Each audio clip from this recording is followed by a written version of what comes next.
En la madrugada del 16 de junio de 1971, dos hombres concurren a una cita secreta en las afueras de Buenos Aires.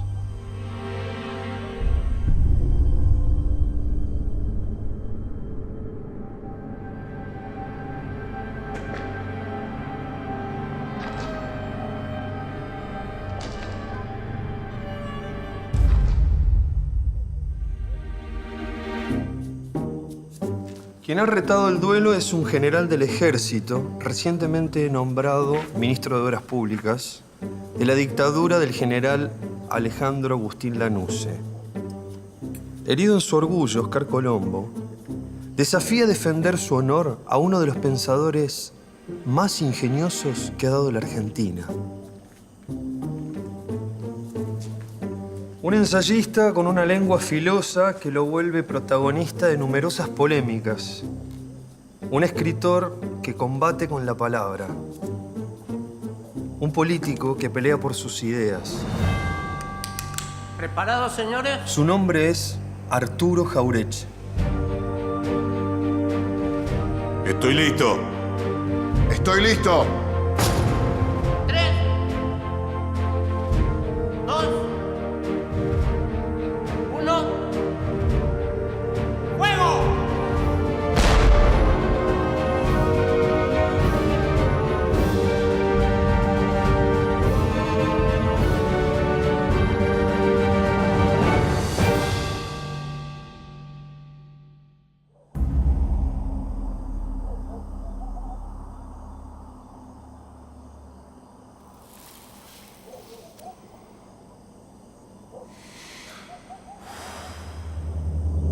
Arturo Martín Jauretche nace el 13 de noviembre de 1901 en Lincoln,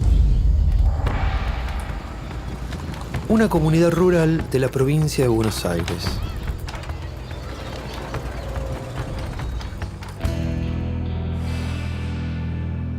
Son los años de la segunda presidencia de Julio Argentino Roca, y la familia de Arturo no tiene grandes campos ni una abundante riqueza, pero está muy ligada a la oligarquía local. Son los típicos exponentes del medio pelo, categoría que él mismo creará varias décadas más tarde.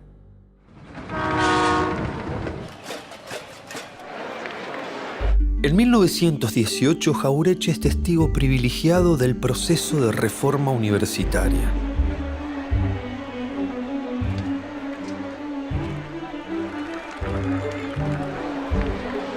Junto a otros estudiantes, viaja a Buenos Aires para reunirse con el presidente Hipólito Yrigoyen. Pese a venir de una familia conservadora, queda impresionado por el líder radical. En ese momento, una nota en un diario opositor cambia para siempre su forma de ver la realidad nacional. La Nación y la prensa dedicaron una página entera durante 2 días a una huelga de un colegio de Chivilcoy. Porque los que habían echado eran a 2 profesores conservadores. De ahí salió una versión bastante distorsionada para poner en ridículo a Yrigoyen, que publicara La Nación, por supuesto. Ahí comencé a darme cuenta de cómo se maneja la prensa.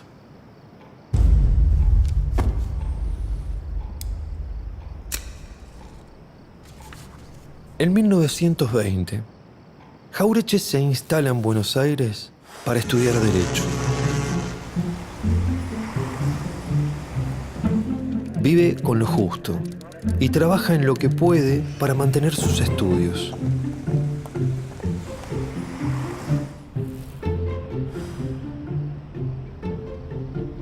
Desde Buenos Aires pude ver un paisaje más grande, el del país. El fin de la guerra, las nuevas lecturas y reflexiones me hicieron ver con entusiasmo la Revolución Mexicana.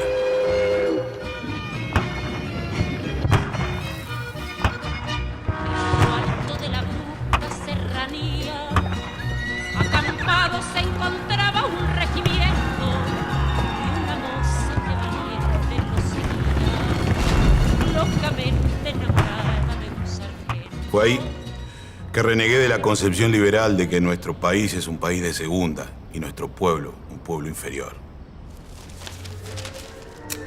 Poco tiempo después, Arturo conoce a un profesor de literatura afiliado a la Unión Cívica Radical, que en sus ratos libres escribe algunos tangos. Y llegaron último los del final.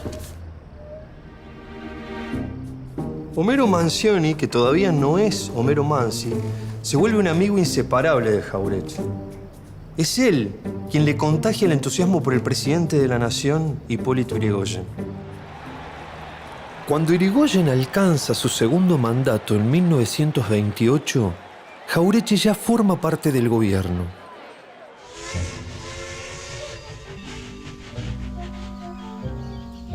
Es destinado a la provincia de Mendoza, donde conoce a Clara Iturraspe, con quien se casará años más tarde.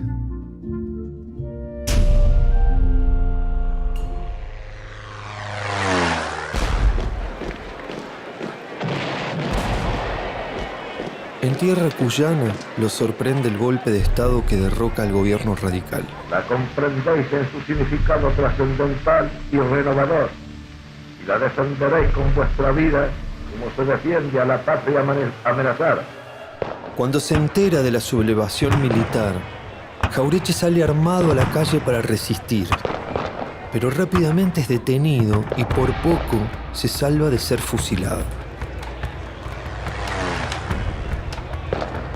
En 1933 vuelve a tomar las armas para participar de una revolución radical que finalmente fracasa. De nuevo en la cárcel, relata su versión de los hechos en forma de poema gauchesco. El paso de los libres será publicado un año más tarde con prólogo de Jorge Luis Borges. El golpe militar que derroca a Hipólito Yrigoyen da inicio a la década infame. Son años en que las elecciones son dominadas por los conservadores mediante el fraude. En lo económico, la subordinación al Imperio Británico es total. Los transportes, el ferrocarril, los teléfonos, el Banco Central y hasta la carne quedan en manos de los ingleses.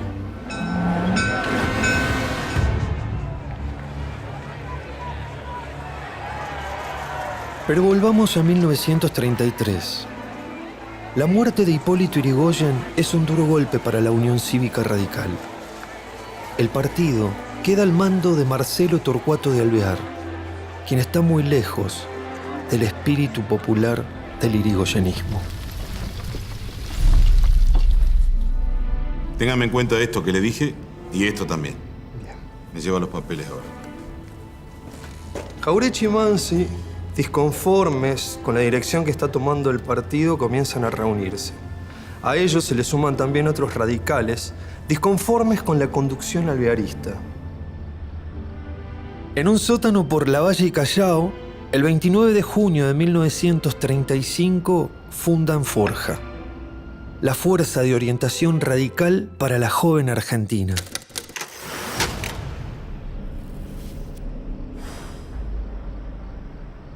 La Fuerza de Orientación Radical para la Joven Argentina convoca a todos los radicales. Corresponde a la Unión Cívica Radical ser instrumento de esa tarea.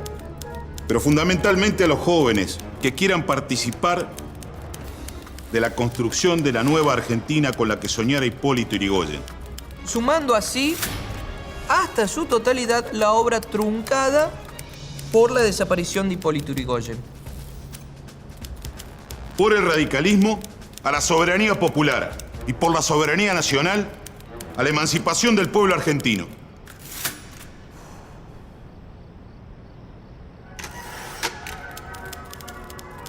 Con su estilo sencillo y campechano, Jauretche se convierte en el gran divulgador de una corriente de pensamiento que denuncia al gobierno por hipotecar la independencia de la nación. Por estos años se escuchan por primera vez palabras como cipayo o vendepatria. El principal ideólogo de esta nueva manera de pensar la Argentina es Raúl Scalabrini Ortiz, que si bien nunca se suma de manera orgánica a Forja, es quien mejor expresa sus conceptos antiimperialistas. Orgullosos de nuestra opulencia, 40.000 kilómetros de ferrocarriles. Y yo entiendo que el trato puede ser bilateral, pero ceder una legua a cada lado a favor de los ingleses, del Standard Oil, la devaluación... Mientras la Segunda Guerra Mundial acapara la prensa argentina, Jauretche y los hombres de Forja se preocupan por tratar los temas importantes del país. Bueno, un brindis por Argentina y Pompeya.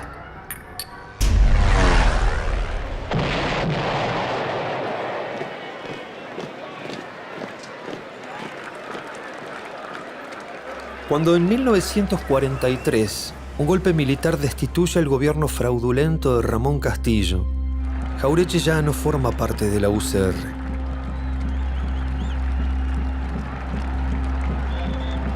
Los miembros de Forja apoyan la revolución y estrechan vínculos con uno de sus principales referentes, con quien comparten las mismas ideas sobre la independencia económica, la soberanía política y la justicia social. Su nombre es Juan Domingo Perón. Nos llevó siempre a preferir los realizadores a los teorizantes. Fue la consigna rígida a la que ajustamos nuestra acción estatal. Hemos sido fiel a ella porque entendemos que mejor que decir es hacer. Jauretche tiene un trato casi diario con el coronel, quien lo considera como uno de sus principales asesores.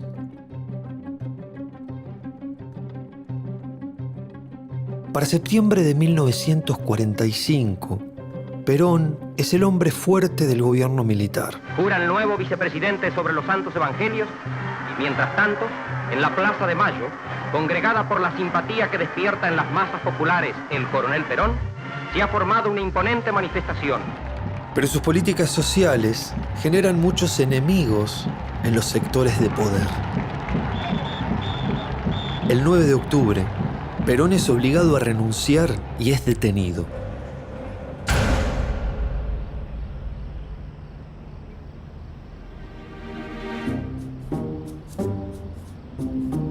Los miembros de Forja están preocupados y los obreros temen perder las conquistas logradas en el último tiempo. Pero Jauretche no se queda de brazos cruzados y participa activamente en la organización de la huelga planificada para el 18 de octubre. Pero ya el 16, las fábricas paran y el 17 nadie va a trabajar.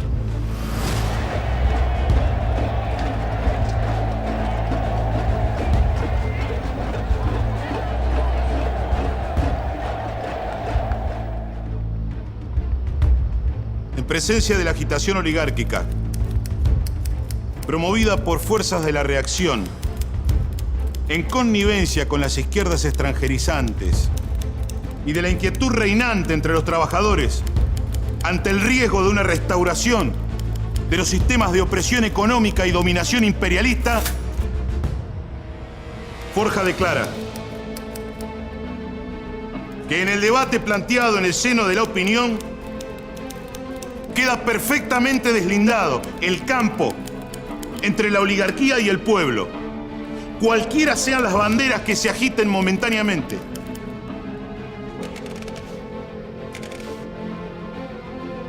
Y en cumplimiento de su deber argentino y radical, expresa su decidido apoyo a las masas trabajadoras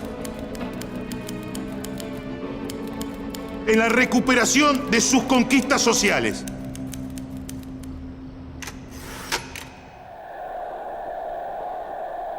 El 17 de octubre, Jauretche es parte de esa multitud que invade la ciudad de Buenos Aires y exige la liberación de Perón. El pueblo argentino realiza a su magnífica victoria del 24 de febrero y que todos podamos continuar esta cruzada sin que ninguna de las fuerzas se disocien para ser más fuertes, para servir a la patria y para sacrificarnos si es preciso el día que llegue la necesidad. En 1945, Forja se disuelve y se suma al peronismo, que gana las elecciones a comienzos del 46.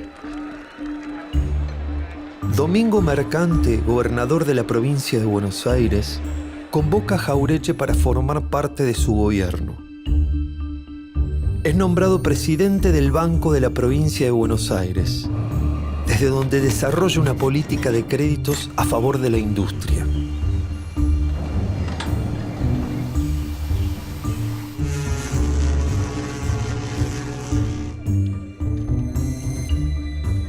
Vive con gran pasión las transformaciones económicas y sociales del peronismo, la ampliación de derechos a favor de los más desprotegidos, el apoyo al desarrollo industrial y el control estatal de los principales recursos de la economía.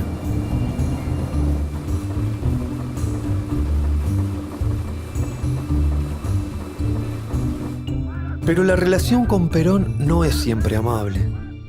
Jauretche no es un adulón. Con el correr de los años, empiezan a preocuparle la burocratización del peronismo, la centralización del poder y también el giro liberal que toma el plan económico. Arturo es muy franco con Perón y a veces esas diferencias los distancian. En 1950, Jauretche deja su puesto del Banco Provincia y se aleja del gobierno, pero no del peronismo. A pesar de las cuestiones personales, Jauretche tiene la convicción de que la historia les ofrece una gran oportunidad a las mayorías populares.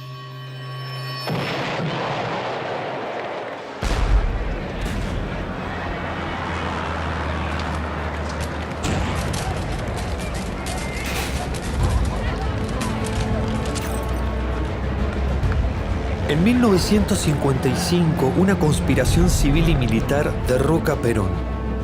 Desde el mismo momento del golpe, Jauretche se convierte en un ferviente opositor a la llamada Revolución Libertadora. Sin embargo, es crítico de los sabotajes y las bombas que promueven algunos líderes de la resistencia peronista, como John William Cook. Para Jauretche se tratan de acciones románticas que equivocan el camino. Su combate es mediante la escritura.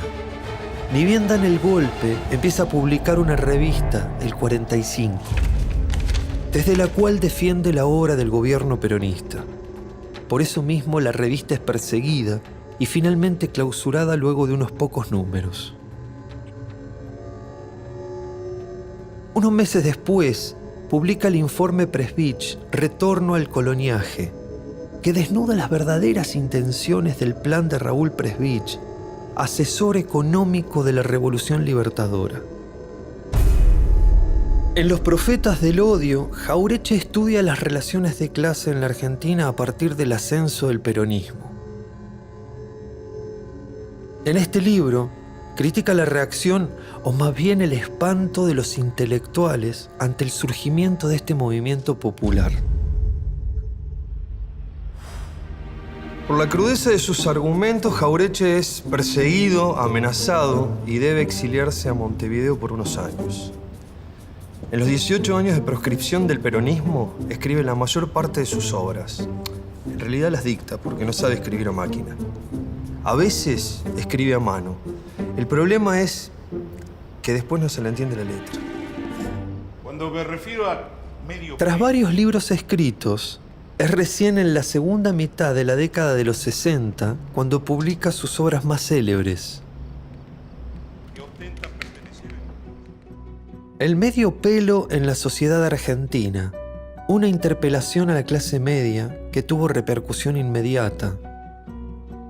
Y Manual de Sonceras Argentinas, un listado de ideas negativas que generalmente tenemos los argentinos sobre nuestro propio país. Para Jauretche, las sonceras son mitos dirigidos a impedir que el hombre argentino tome conciencia histórica y política. Esta manga de cipayos que marchan en el ejército equivocado. Dice que estas sonceras fueron introducidas en la conciencia de todos los ciudadanos desde la educación primaria y sostenidas por medio de la prensa. El medio pelo que se cree más de lo que es y que cree ocupar otro lugar que no le corresponde, es el que nos tira para atrás. Manuel de Sonceras Argentinas es uno de los principales instrumentos de la nacionalización de los sectores medios. Se convierte en un fenómeno importantísimo para las luchas políticas de fines de los 60 y principios de los 70. Para muchos, las frases de Jauretche son claves para entender la realidad nacional. Las disputas de las izquierdas argentinas son como las de los perros en los mataderos. Ellos se pelean por las anchuras y los acopiadores se llevan las vacas.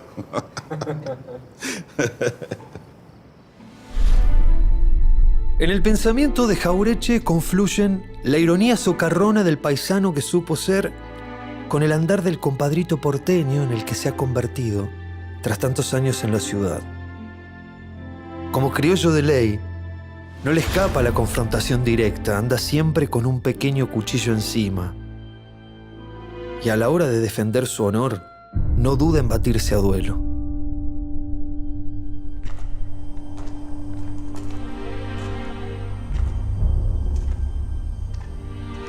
Buen día, señor. Buenos días, señores. Buenos días, caballero.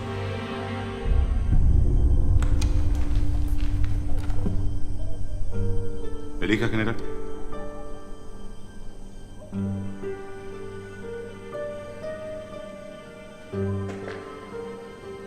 Estamos en la madrugada del 16 de junio de 1971 en las afueras de Buenos Aires.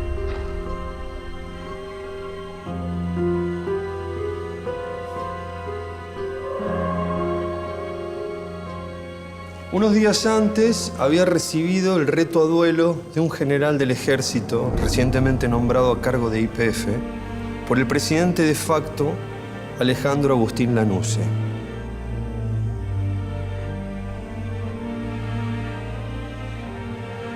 Jauretche escribe un texto en el diario La Opinión donde afirma que Colombo es tan solo un desconocido que ha sido nombrado solamente para entorpecer la política de YPF. El militar molesto desafía a duelo al autor de la obra. Es una práctica de otra época, pero Jauretche no se achica y acepta el reto. El único testigo es un periodista del diario La Opinión llamado Horacio Verbitsky. ¡Estoy listo! ¡Estoy listo! Enterado del insólito duelo, persigue a los contendientes hasta una zona de galpones donde tiene lugar este ritual de honor. Al día siguiente se publica la primicia. Según la nota, los duelistas fallaron, pero el redactor cree que tiraron a matar.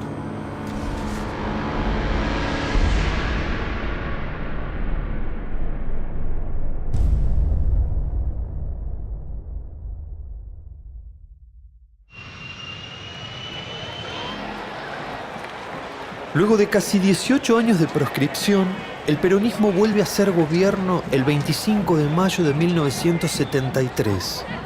Con Héctor José Cámpora como presidente, Jauretche es nombrado director de UDEVA, la editorial de la Universidad de Buenos Aires. Polémico, teniendo en cuenta todo lo que usted ha dicho, teniendo en cuenta que la universidad ha entrado en una etapa revolucionaria después del 25 de mayo. Usted puede adelantar nombres, por ejemplo, que qué autores les gustaría ver reflejados en las páginas de UDEVA.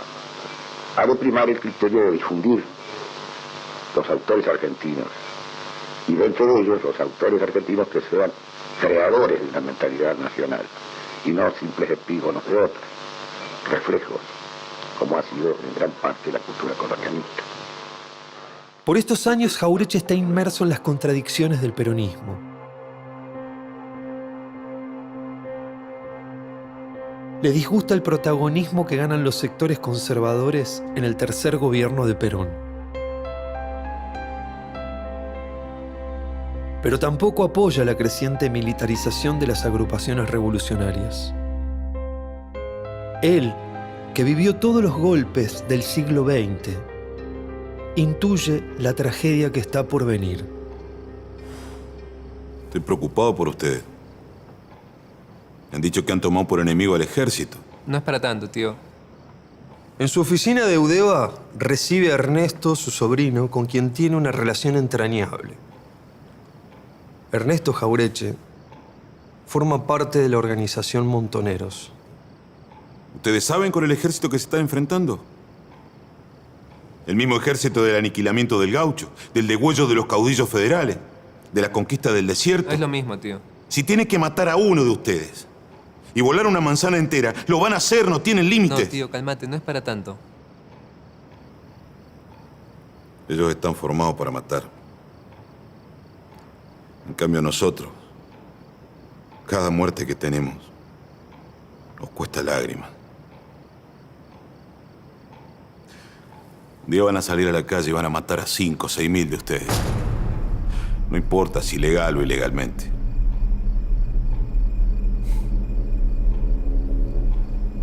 ¿Ustedes están dispuestos a enfrentar semejante grado de violencia?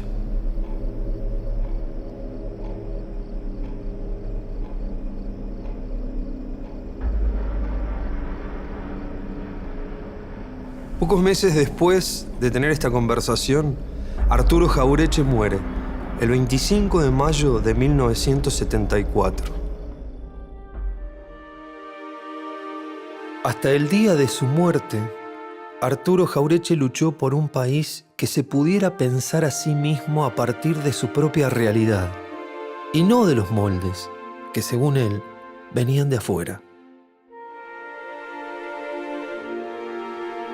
Muchos argentinos tienen hoy otra mirada gracias a sus palabras, sin academicismos, con esa mezcla de sabiduría criolla y de picardía, como a él le gustaba definirse. No,